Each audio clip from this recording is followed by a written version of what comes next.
Welcome to Vimal traders. இன்றைக்கி நம்ம ஆர்காட்டில் ஒரு ஆர்ஓ சர்வீஸ் பண்ண கூட்டிருந்தாங்க. Under sink RO. அந்த ஆர்ஓவில் ஒரு கம்ப்ளைண்ட் என்ன பார்த்தீங்கன்னா, மெமரின் ஃபில்ட்ரு எல்லாமே சோக்காக இருந்தது.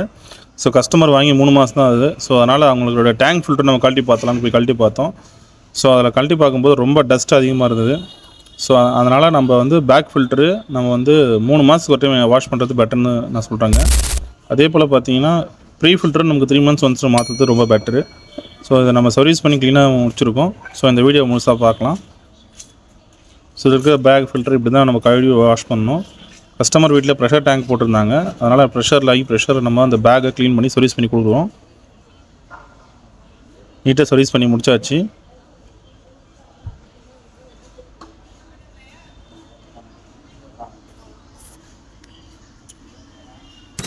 இந்த பேக்கை வாஷ் பண்ணதுக்கப்புறம் ஸோ நம்ம வந்து இன்சர்ட் பண்ண போகிறோம் பவுலில். பவுலில் இன்சர்ட் பண்ணி லீக்கேஜ் இல்லாமல் நம்ம மாட்டி கொடுத்துட்டோம். ஸோ நீங்கள் ஒரு கஸ்டமராக இருந்தீங்கன்னா உங்கள் வீட்டில் வந்து அண்டர் சிங்க் ஆர்ஓ போகிறீங்கன்னா ஒரு ப்ரெஷர் டேங்க்கை வந்து லெவல் கரெக்டாக வைக்கணும்.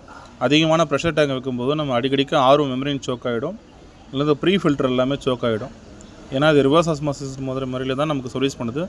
ஸோ அதனால் நீங்கள் வந்து ப்ராப்பராக சர்வீஸ் பண்ணி அதுக்கேற்ற மாதிரி லெவல் ப்ரெஷர் வைங்க. இல்லைனா உங்கள் ப்ரெஷர் லெவலை குறைச்சிக்குங்க. இதுபோல் உங்கள் வீட்டுக்கு ஆர்ஓ சேல்ஸ் அண்ட் சர்வீஸ் வேணும், நம்பருக்கு கால் பண்ணுங்கள். தேங்க்ஸ் ஃபார் வாட்சிங்.